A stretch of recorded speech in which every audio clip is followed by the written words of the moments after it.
Hi, welcome to the You Can Quit Smoking podcast, where we go over stories of success with overcoming smoking addiction. Many people have moved through this radical transformation and use smoking as an opportunity for inner growth with deeper self-awareness and a greater capacity for compassion. So many have done it, and you can quit smoking too. I'm your host, Jessie Hartnett, founder of Honor Your Heart. Hi everyone, welcome back. I'm here today with Lynn Louise Larson. Lynn, can you introduce yourself? Hey, I am a transformational coach. I am the creator of the Evolution 10X method, a master certified hypnotist. We'll get more into that later because it does play a really significant role in my journey of quitting smoking. I have been smoke free for over 2 decades. I haven't kept track. I have been a transformational coach and helping women transform for decades as well. And I'm a happy Gen Xer in Central New York. Wonderful. So let's walk through your experience with smoking. How did it start? What was it like for you? How did you end up quitting? And what's life been like since? Man, my generation, we started smoking really early. And I think this is really common with every generation, but I'm not sure. I know vaping's really popular right now. I started smoking when I was probably 15 or 16 years old. And back then, it was really popular to smoke clove cigarettes. And if you don't know what they are, don't investigate because they were absolutely fantastic. I remember loving them so much, but they're highly addictive. They were like my gateway into the Camel, American Spirits, and those kind of cigarettes. They were really popular with my generation, especially those of us that were the alternative kids, so to speak, the people that followed Billy Idol and the Smiths and all those bands. That's what we did. Also, underage drinking was huge when I was young. 18 years old was a drinking age when I was young. So we were drinking at like 16, 17. We were going to concerts. I was living in Colorado. We'd always go up to Red Rocks. We'd smoke and drink and stay out, camp out the night before. It was very much a lifestyle, and I don't even remember enjoying it. This is really unusual about mine. I was always highly allergic to cigarette smoke. Like I'd get super congested. And I remember being in the car with my friends when they were smoking one time. I decided to take a puff off of it, and I had less reaction to the cigarette smokes when I was smoking than when I did when I was not. Like it didn't irritate my eyes as much. I think I theorized that I was inoculating myself to cigarette smoke, and it just escalated. After that, I smoked from the age of 16, probably all the way up to my 40s. I'm not really sure when I quit in my 40s. I was friends with hardcore smokers. These were people that smoked a pack a day. I was more of that friend that didn't buy during the day, but if I knew I was going out with girlfriends, which in your teens and 20s is all the time, I would buy a pack before we went out or a carton. I would go ahead and stock up. I always considered myself a social smoker. That's what I always said to people. And that plays a really big role in how I was able to quit and with such ease. I could go a week, 2 weeks without smoking, but then I could binge a couple packs in a night with my girlfriends and then feel like ass the next day. And we'd wake up and go to brunch and immediately smoke. It was just part of this thing that I did with my girlfriends. Things started transitioning when I was probably in my late 20s, early 30s, because that's when cities started really cracking down on non-smoking areas and non-smoking restaurants and public and all that kind of thing. But where I was living, you could still smoke in bars. I don't know why that is. Not a restaurant, but you could smoke in a bar. So we would walk into these bars and they would be filled with smoke. Even though I knew that it was terrible, I would still be part of it. It probably wasn't until I got older that I really started understanding the repercussions that it was having on my life. Like, how old were you when you started smoking? I was 13. Isn't that wild to think about? Yeah. Like you asked, how did it come into my life? I just remember doing it. I don't remember it even being a choice. Just like, yeah, that sounds good. The same with smoking pot. I'm going to be totally transparent on this podcast. A little bit about what was going on when I was 15. When I was 15, I was also sexually assaulted by a close friend, an upperclassman, back in the 80s. And still to this day, we don't talk about it when it's a friend, when somebody we know has done it. So I internalized a lot of that. And the way that I found as a coping mechanism was both drinking, smoking pot, eventually doing drugs. I did that for a very long time. I had severe depression. I was in and out of therapy. I was off and on of antidepressants, the whole game. I remember it coming to a pinnacle, and I was still a smoker at this time. And I was in my late 20s. I was living with a long-term boyfriend in San Francisco. I was still smoking. He was a big smoker. I remember standing in my corner office. I was an executive. I was standing looking out this window, and all my friends were always going down to smoke. It was something that we did. I was on the 44th floor. We'd take the elevator down, go outside, have our smoking break, go back up. And I decided not to go that day. And I remember looking out the window and feeling like my world was falling apart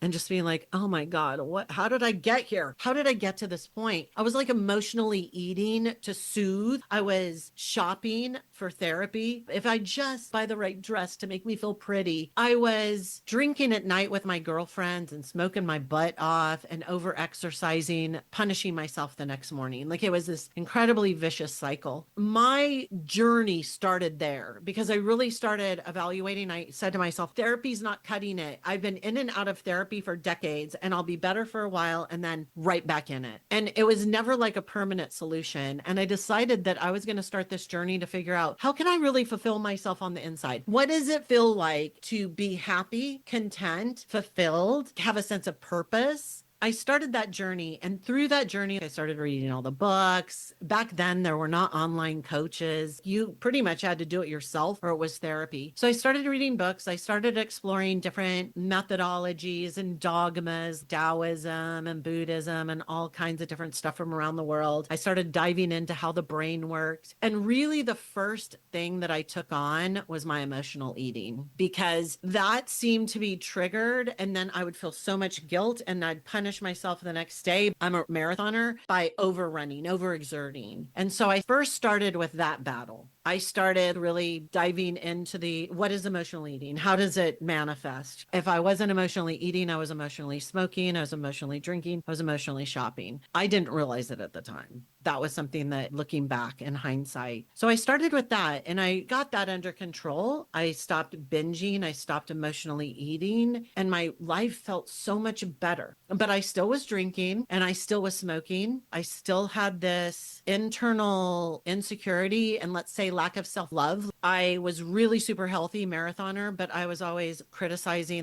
just 10 more pounds, just this, if I can just change this. And so I dove even deeper, dove into what's going on. It's kind of like I replaced the emotional eating with smoking and drinking. And then that's when shit hit the fan. And I lost my first friend, my first close personal friend. And I took a really good look at myself and I was like, stuff has to change, Lynn. You got into this because of your drinking. But guess what? I associated the two.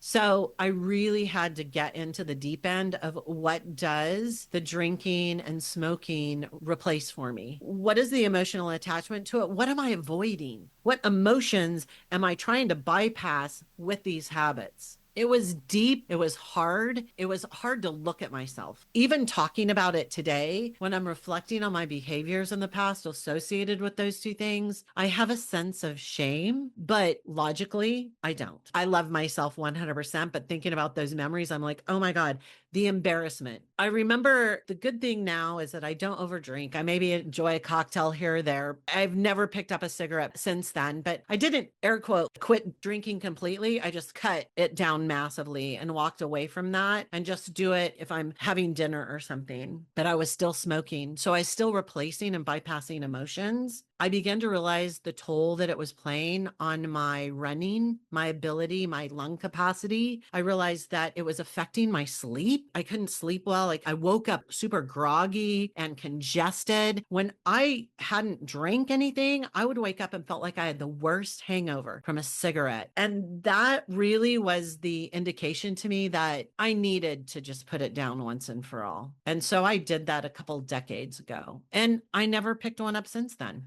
I'm in awe. What an incredible story. And I resonate with so much of what you said, especially navigating how to find what we need within ourselves. It can be very, very difficult and painful to look at the things we don't want to look at, but such an important part of healing in a lasting way. Like you said, not just swapping things out. That's kind of what can happen if you're like, okay, I'm just going to deal with the smoking. It can show up in a lot of other ways if you're not dealing with what's driving the addictive behavior. And I think it's just awesome that you've done the work. It wasn't easy, but you stuck with it and you've gotten to somewhere that you're happy with now, right? How would you compare where you're at now to where you were at? Night and day. Yep. Night and day. And it makes me think about my brother-in-law at one point. He was a big smoker and he stopped smoking and he took up sucking on suckers and he just replaced the habit. Sugar is just as bad, right? And then I see people gain weight because they're replacing it with food. I think that everyone has that process. In today's society, I think that younger generations than me are more enlightened to this information. You have access to the internet, you have access to all these resources that are out there. And so your awareness is so much greater than what ours was back before all this technology. And so we can hear these stories and it can resonate, have this awareness like, oh, am I replacing this? Or how many addictive behaviors do I have? Because I can guarantee you that if you are smoking, there are probably other distracting behaviors to avoid feeling the feelings that need to be addressed. And the great thing about it is this work, quitting smoking and working with women like you to help people do that, it's not just addressing the smoking, it's addressing all of those behaviors so that you're not going to fall into another destructive habit or behavior that you're going to have to get over down the line. Yeah. You're talking about the younger generation maybe having some more awareness, but sometimes the awareness isn't enough. It's almost, it can be so hard. It's like note taking. You're like, I'm just watching myself bomb this and make all these mistakes. And like you have this awareness. So it can be hard to move out of that phase. So I'm wondering, what kind of tools did you have to come into self-love? I know some of it is just practice, of course, but maybe a tool that you even still use to center into yourself, to find that calmness, that peace within.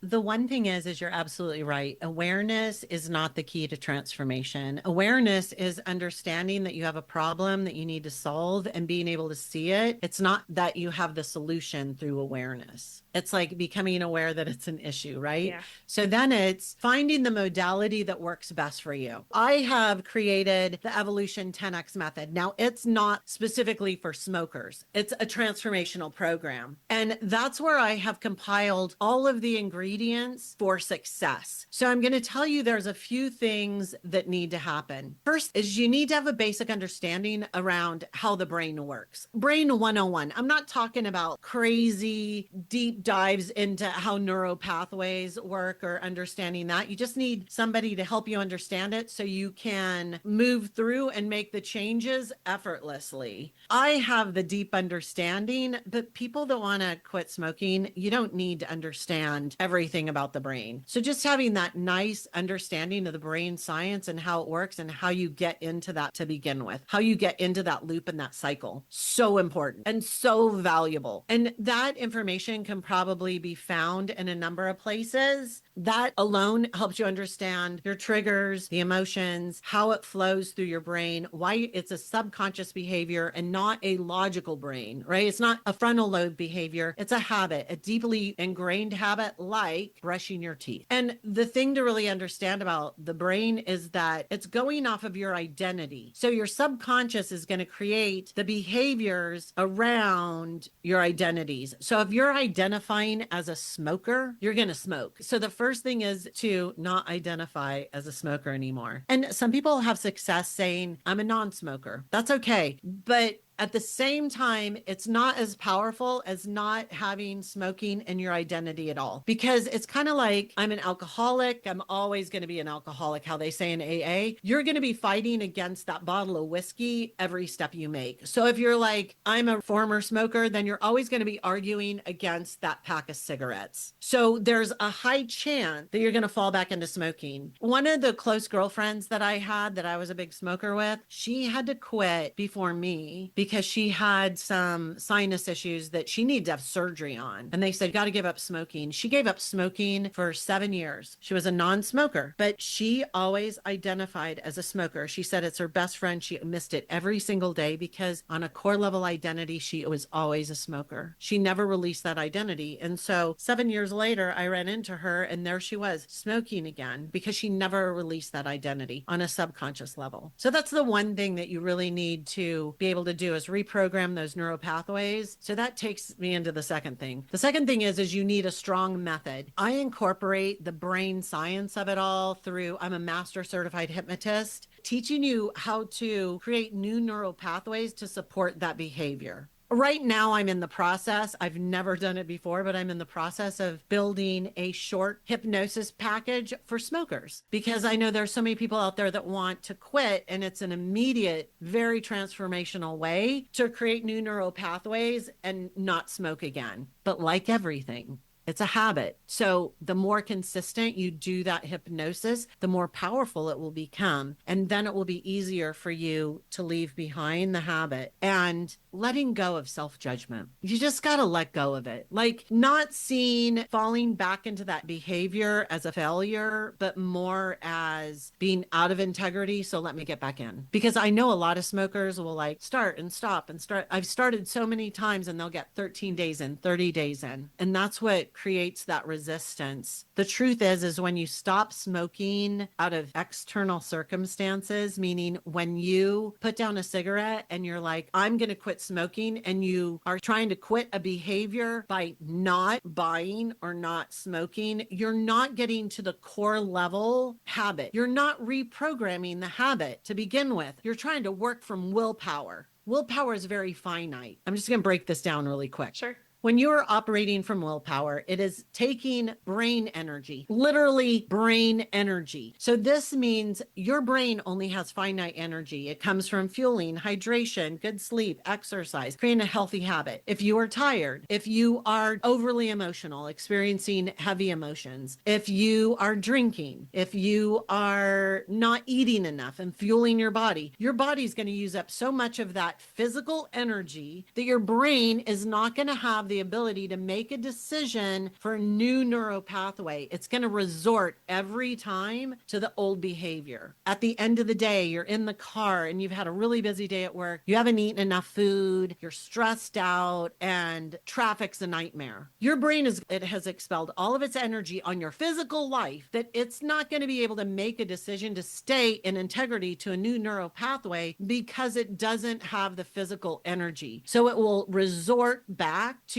the old behavior. So you'll find yourself thinking about smoking in traffic, and then you're like, oh, I'll just stop and get a pack. I mean, we've all freaking done it. Oh, yeah. And no judgment, but this is just the brain science behind it. So when you use hypnosis, it's going to solidify that new neural pathway much easier. It's not going to be expelling as much energy to make that decision because you're going to the core level. Does that make sense? Totally. Yeah, because this is really deep ingrained stuff. It takes time to change patterns, especially when you're doing it on your own, and you just kind of have to drill that into yourself. And I'm going to tell you, don't waste time doing this on your own, y'all, because it's more expensive. Here's the way I think about it. If there is a coach like you out there coaching this stuff, even if it's like a $300, $1,200 investment, what is it costing you every year that you don't stop smoking? And it's not just in cigarettes. What is it costing you in your relationship, in your health? What is it costing you at the grocery store? What is it costing you in doctor's visits? It is so much more expensive even than just the financial, but look at that. People are like, oh, well, I can't afford it. But yet they'll go out and buy a carton of cigarettes, right? Like do the numbers. What is it costing you? It is so much easier and so much more successful to have somebody behind you that has already paved the road, that has already gotten through all that to help identify how you're going to get through it. It's such a waste of time, I personally believe, to try and do it alone. It helps to have outside perspectives because that was a huge part of my journey, was just having people paint that picture of what love really is. because I had no self-love and I didn't even know where to start. And so by surrounding myself with people that cared about me and people that cared about themselves, I was able to learn and see them model it and then learn it for myself, because it was just so inaccessible to me until I had people that recognized my gifts and my strengths and even loved me with my weaknesses too, was able to accept me for who I really am. Because until then it was so conditional. That's why I was stressing myself out so much, was trying to, perform. So it's really nice when you can just like be real with somebody and show your ugly side and you get through it together. I agree. I don't know if you experienced this, but smoking was so self-deprecating to me. I knew it was disgusting. I knew it was awful, and I projected that onto myself. Just thinking back how much I was disgusted in my behavior, how, like I said before, I felt shame around it. It was embarrassing. There's nothing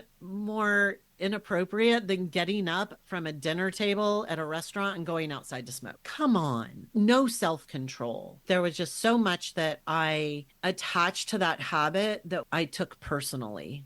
Yeah, and you're missing out when you go to do that. You're missing out on the moment and that connection with other people and so much more, just enjoying your meal, feeling good. I could definitely resonate with that. And the shame is a huge part of it. So you had mentioned that, because I've gone through this myself even, where I didn't want to talk about my experience because there was so much shame in it. I was like, oh, I just want to move on with life. And I never was a smoker. And I think there is some really big value to that, like you were saying, because then you're not stuck in that identity anymore. But I realized it was something I needed to talk about to process for myself and hopefully set that example for others, that there is a path out, because stories of people quitting meant so much to me when I was in it. It was that glimmer of hope that I could have something other than this, so it really made a big difference in my life. And I've turned how I look at my experience smoking now, where I actually see the meaning in it, whereas before it was just like, oh, I'm just a bad person and I made mistakes and all this weight to it, where now I see it as I could only get to where I am now because what I did,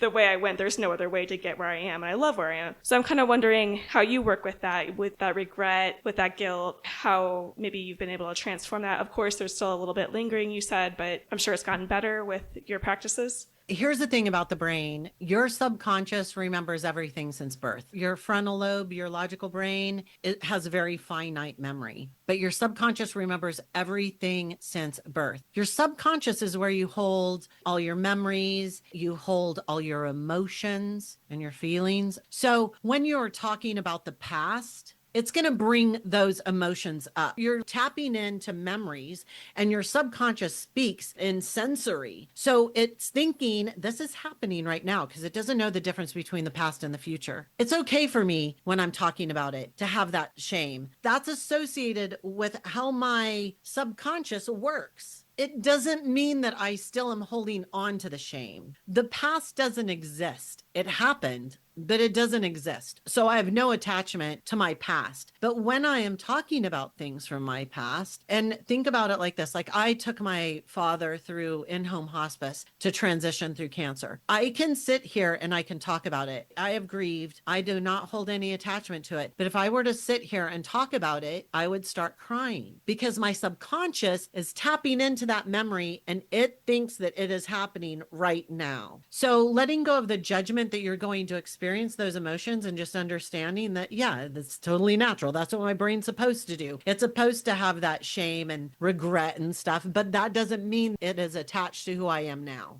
That makes a lot of sense. Just going, yeah, when I share these stories, when I talk about these things, it's going to bring up all those emotions that I feel, but it doesn't mean that they are real in the now. And you're not attached to it. So you're not living that out every day, stuck in that emotional zone. Yeah. And I'm curious, when you're talking about all those emotions, so a huge part of me being able to move forward and stopping turning to smoking to solve all my problems, especially my emotional needs, was me learning how to accept and integrate emotions into my life. And I'm wondering if that was a part of the process for you too, being able to deal with anger and sadness instead of pushing it away.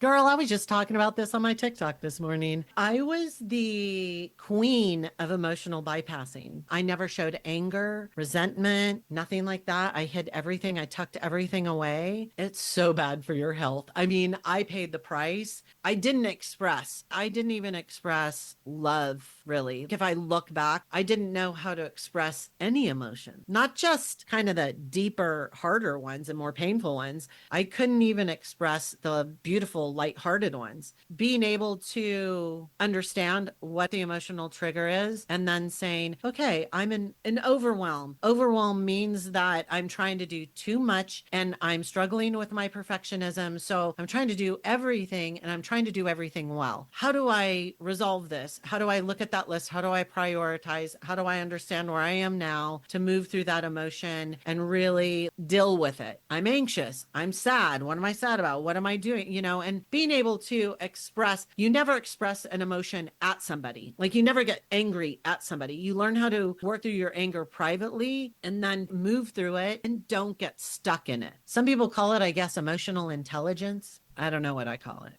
It's just, Yeah, that's a nice way to put it. I think so many of us, and especially women, are taught that being vulnerable is bad, that it's dangerous. And so we learn how to wear a very strong mask. And I would say the very first thing to begin to do to overcoming and learning how to connect to your feelings is when identifying, having that awareness, I feel sad. And instead of picking up a cigarette, going up to your bedroom and closing the door and screaming into the pillow and allowing yourself to cry and just let it out. Don't get stuck in it. Don't let it snowball and gain traction. Just allow the emotion to come out and then dust yourself off, sit up, start thinking about all the things that are amazing in your life, the things that you do have, the gratitude. It helps to release it. I think that if you fight it, then you're kind of wrestling with it. You're more intertwined. It's harder to let go. It might seem like it's gone temporarily, but really it's like living inside your body. Something like that, crying, yelling, physically letting it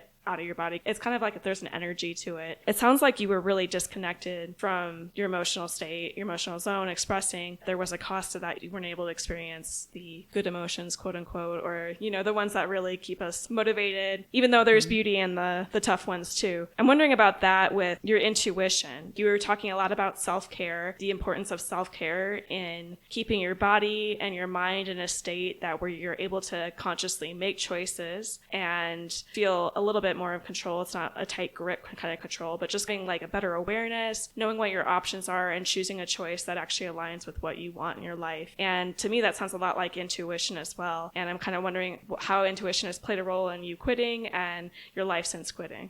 I'm going to go back to awareness. So there's 3 levels of thought. And the first one is just thinking. That's when you're running on autopilot and you're just doing the habit, smoking, walking around your day, just allowing your subconscious to run the show. The second level is awareness. So awareness is when you recognize the areas that you're running on autopilot or that this is habit and this is something I have to change. The third level is consciousness. Consciousness is having the power to see the bigger picture and how it plays out, not just from your myopic view of who you are, but who you are in a society, in a world, and how that operates, and also outside of this world. I am non-dogmatic. I don't subscribe to any form of dogma or religious, but I do know that I am more than this physical body, that I'm a cosmic luminous being, that this life was not the beginning of me and nor is it the end of me. When you begin to know on a core level that you are more than this physical body and it is just a pinky finger of who you truly are in this vast energetic biosphere, then you can begin to understand the power that you have to create anything that you desire. And you can understand the way the brain works and that it's just another organ, that I don't have to make decisions based on the patterns and predictability that it has programmed for me since birth, that being uncomfortable is okay. And I can make decisions and I will make decisions that are scary, uncomfortable, and I will move in that direction because that direction is always going to be the path of love. It's going to be the path of the things that I desire in life. It's going to be the things that I want to manifest in my life. A lot of people try to escape escape discomfort by doing stuff like, oh, just meditate your way through it or put your feet in some earth. The truth is that those are great practices, but true enlightenment is a state of being. Like meditation is a state of being. It's a state of inner calmness. And so when we have the ability to do that, then that inner critic and that stress and anxiety is quieted, and you go throughout your day making decisions based on the power of possibility, knowing that anything's possible at any given time. And you don't hold attachments to outcomes, but more enjoy the journey. And you're able to just live in a state of calmness. I want to stress here. That doesn't mean I don't express emotions or I don't have emotions. I still have really hard days. I have stressful days. I have a lot to do on my plate. I take care of my 88-year-old mother. I take care of our house. I have a very successful business I run. There are things that I have to do. And sometimes it gets stressful. Sometimes I get overwhelmed. Sometimes I get sad. But the thing is having the tools to be able to navigate it condenses that time where it might have been a day or a week of it into a matter of 10 minutes, maybe an hour at the most, where you navigate through that and you learn how to adjust to it, calm, and move forward. I think that going through addiction and coming out the other side really builds resilience. And it's so much easier for me to bounce back from things now. I don't stay in that state of stress where I'm just smoking, just stuffing it down, hoping it gets better. It's just something I experience. I'm like, okay. And then I have some tools to help bring me back and regulate, and I'm able to move on. I found that for myself has been such a blessing because I had no way to balance before. It was extremely difficult to just cope with life. I think that's really beautifully said. I'm wondering if you have any final words for listeners. Maybe they've tried to quit but haven't been successful. What would you say to encourage them or to just offer some advice?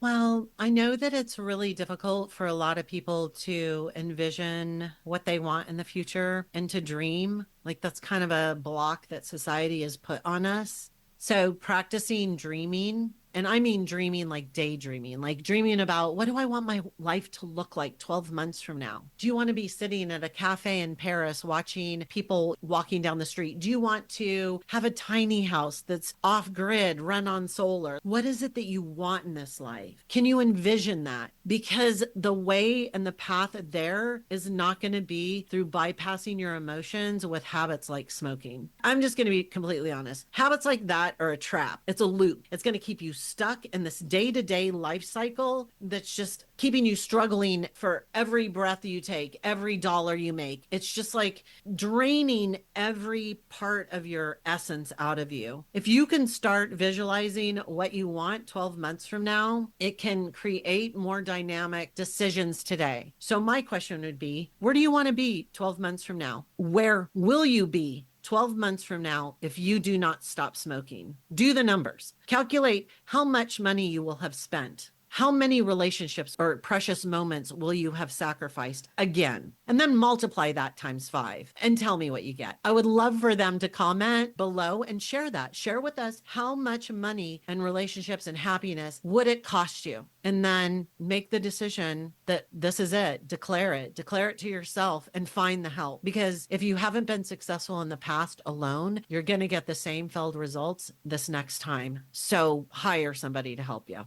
Inspiring words. Thank you. How can people get in touch with you and work with you? And do you want to talk more about your work? I think that everyone has probably gotten a good idea of who I am and how I operate. I do have a freebie that if you go to my website, you can download. We'll have the link below. The thing is it's about finance, but what I'm going to tell you is it's so valuable because it has concepts in there that instead of listening about money, you can apply to smoking. It's very universal information, so you can download that. Well, I can tell that you have a lot to share and a lot of guidance, especially for someone that is stuck, that knows what's going on, but doesn't know that step to take forward. You have a clear framework that can help someone move through that with any transformation too, because quitting smoking is a major transformation. It's like anything else with that. It's a new phase of life, and that's hard. It's hard to change. So I appreciate the work you're doing. Thank you. Thanks for having me on. Thank you so much for your vulnerability. Vulnerability is a strength, and you came out here, you poured out your heart in a way that is raw and honest, and that really means a lot to those that are in it, and it means a lot to me. So thank you for sharing your time and your wisdom with us. You're welcome. Okay, everyone. I'll see you next week. Take care. I hope today's story inspired you as much as it did me. When we hear stories like this, it's a powerful reminder that change is possible. If you're ready to start taking those steps for yourself, I'd love to help. I put together a free mini course called How to Survive a Craving to help you access tools to get through temporary cravings and hold fast to your true desire to quit smoking. This course is the stuff I wish I knew when I was practicing quitting, and I've put what worked for me in one place for you. You can grab the mini course right now by visiting honoryourheart.net/craving. Until next time, remember to treat yourself with kindness and to cherish the gifts of your heart. I'll talk with you soon. Thank you.